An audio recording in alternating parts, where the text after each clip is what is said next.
La différence entre un volant moteur classique et un volant moteur bimasse réside tout simplement mais clairement dans leurs effets. Le volant moteur traditionnel se compose d'une seule partie. L'amortissement des torsions est assuré par le disque d'embrayage. Le volant moteur bimasse se compose de deux masses que l'on peut faire tourner en sens inverse l'une par rapport à l'autre. Le système d'amortissement étant intégré dans le volant bimasse, on utilise généralement un disque d'embrayage sans amortisseur de torsion. Le Damped Flywheel Clutch, DFC sous sa forme abrégée, est une forme particulière de volant bimasse. Sous la forme d'un simple et unique module composé de pièces prémontées en adéquation les unes avec les autres, ce type de volant bimasse, dit compact, est constitué du volant moteur bimasse, du disque d'embrayage et du mécanisme.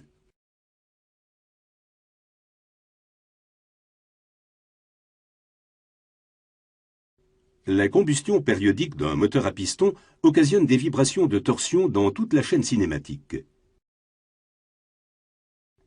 Dans les modèles équipés d'un volant moteur conventionnel, avec disque d'embrayage et amortisseur de torsion, les vibrations sont en marche à vide, directement transmises à la boîte de vitesse, sans aucun filtrage. Grâce à son système d'amortissement et de suspension intégré, le volant bimasse filtre ces vibrations de torsion et les absorbe presque entièrement.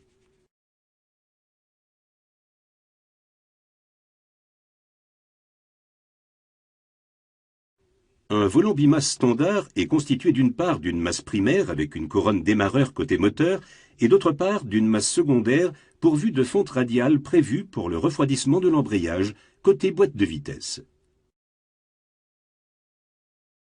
Les deux masses d'inertie sont reliées entre elles par un système de ressort d'amortissement et peuvent tourner en sens inverse l'une par rapport à l'autre grâce à un roulement à billes rainuré ou un palier lisse.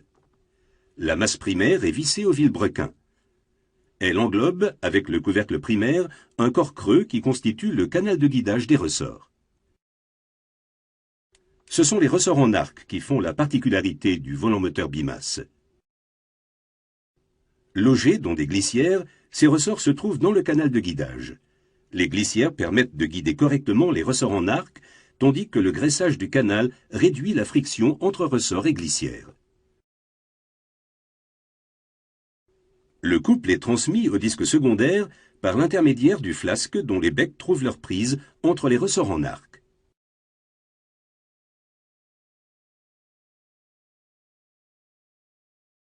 L'embrayage est vissé au disque secondaire. Dans le cas d'un volant bimasse standard, il est assez facile de tourner le disque secondaire de quelques millimètres par rapport au disque primaire jusqu'au moment où les ressorts en arc commencent à opposer leur résistance. On appelle l'angle formé par ce déplacement l'angle de dépouille.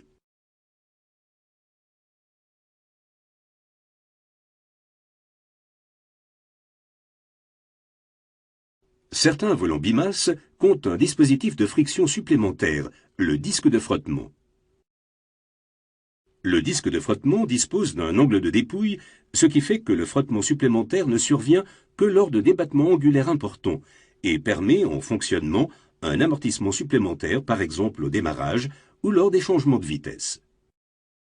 Faire tourner de quelques millimètres la masse d'inertie secondaire d'un volant bimasse pourvu d'un disque de frottement au moyen d'un bras de levier reste là encore assez facile et ne requiert pas d'effort particulier. En fonction du positionnement du disque de frottement dont le volant bimasse, on sent et on entend retentir, en tournant le plateau secondaire, un cognement assez fort.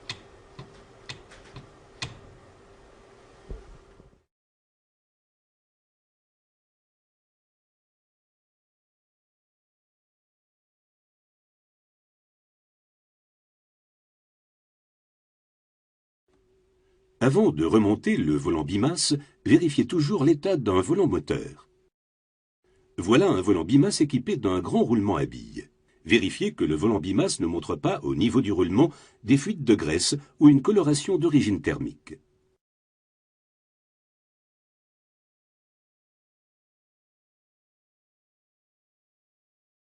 S'il s'agit d'un volant bimasse doté d'un petit roulement à billes, vérifiez de même qu'il n'y a pas de traces de graisse ni de coloration d'origine thermique au niveau du roulement. Sur les volants bimasses équipés d'un capteur de régime moteur, les dents ne doivent en aucun cas être abîmées ou déformées.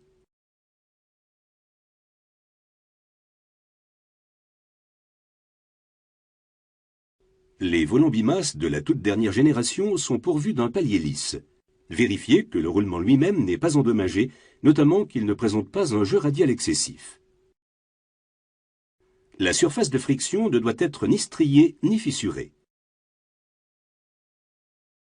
Vérifiez que les brides du disque secondaire ne montrent pas de traces de coloration d'origine thermique.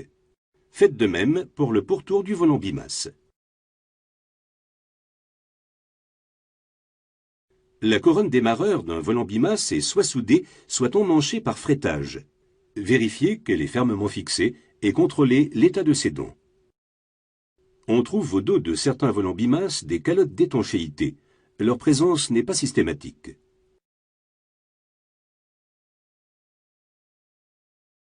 Vérifiez que la graisse ne s'échappe ni des calottes d'étanchéité, ni des orifices. Les poids d'équilibrage situés au dos sont généralement soudés au disque primaire.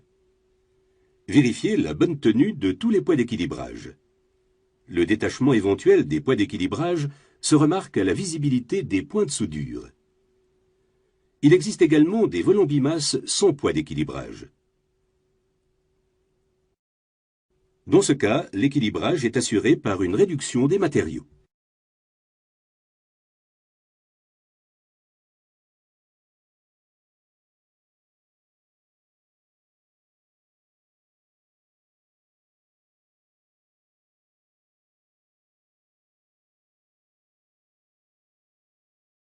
Tous les volants bimasse disposent d'un jeu latéral. Ce jeu latéral ne doit toutefois pas être important au point de voir les volants d'inertie primaire et secondaire se heurter l'un à l'autre.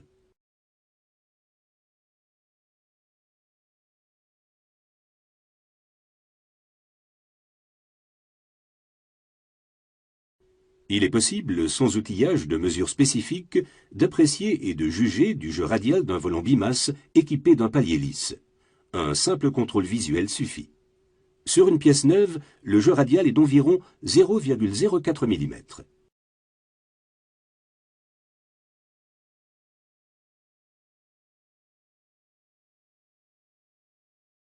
Seuls les volants bimasse équipés d'un palier lisse présentent une mobilité axiale du volant d'inertie secondaire.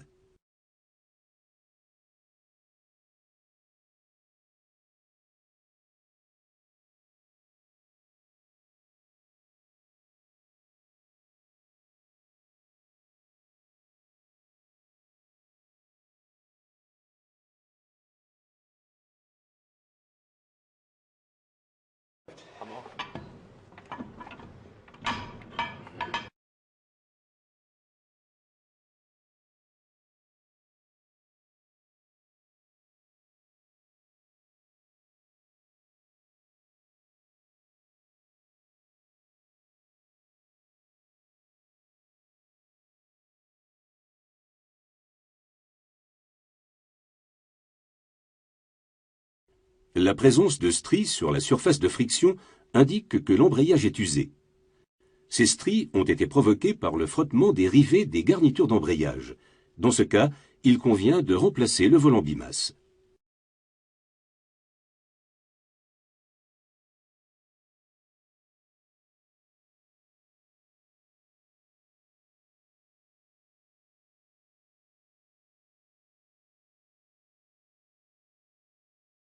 Des traces de surchauffe ponctuelles, appelées hotspots, n'appellent pas le remplacement du volant bimasse.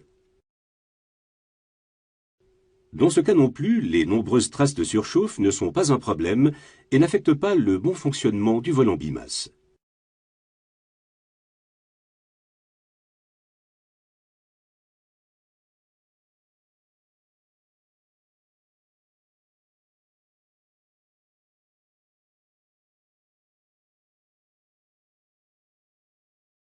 Si des fissures apparaissent clairement sur la surface de friction, il est indispensable de remplacer le volant bimasse.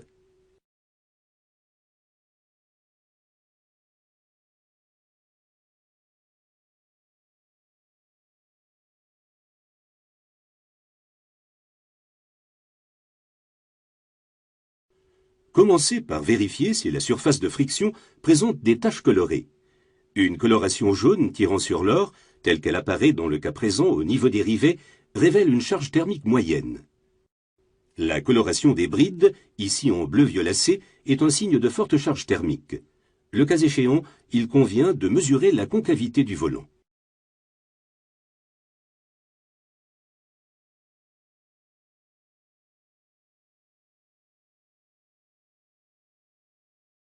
De légères traces d'usure au niveau de l'engrainement du démarreur sont normales. En revanche, ici, l'endommagement de la couronne dentée requiert le remplacement du volant bimasse. La déformation des dents de l'anneau capteur peut perturber le bon fonctionnement du moteur.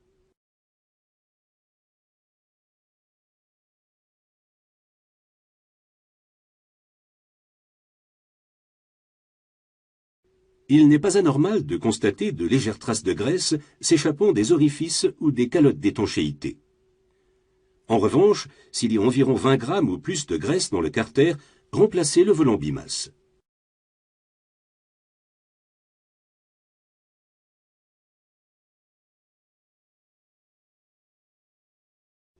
Ne remontez en aucun cas un volant moteur ayant subi une chute ou un choc. En dehors des dommages visibles, il peut y en avoir d'autres au niveau du roulement ou d'autres composants qui, une fois le volant moteur remonté et remis en fonctionnement, peuvent entraîner la défection prématurée de ce dernier. Assurez-vous de disposer de tous les goujons d'assemblage requis pour le plateau de pression. Il ne faut pas trop enfoncer les goujons d'assemblage dans le volant bimasse, auquel cas il risquerait de frotter et donc d'érafler la masse d'inertie primaire. Attention à ne pas utiliser pour l'embrayage des vis trop longues. Elles auraient pour inconvénient de taper contre le volant primaire, générant de ce fait des bruits importants dans le véhicule ou de provoquer la défaillance du volant bimasse. Ne rectifiez jamais la surface de friction d'un volant bimasse.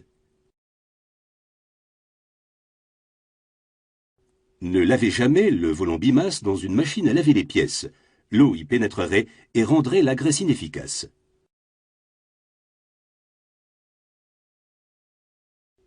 N'utilisez pas non plus d'appareil de nettoyage à haute pression, à jet de vapeur, à air comprimé, ni aucun spray. Pour le nettoyage des surfaces de friction, utilisez exclusivement un chiffon imbibé d'un solvant pour graisse. Le détergent ne doit en aucun cas pénétrer à l'intérieur du volant bimasse. Utilisez toujours des vis neuves de la marque d'origine, en observant le mode de vissage prescrit par le constructeur automobile. Pour les moteurs pourvus de capteurs de vitesse dont la lecture se fait au niveau du volant bimasse, il convient de respecter l'entrefer prescrit entre les capteurs de vitesse et l'émetteur.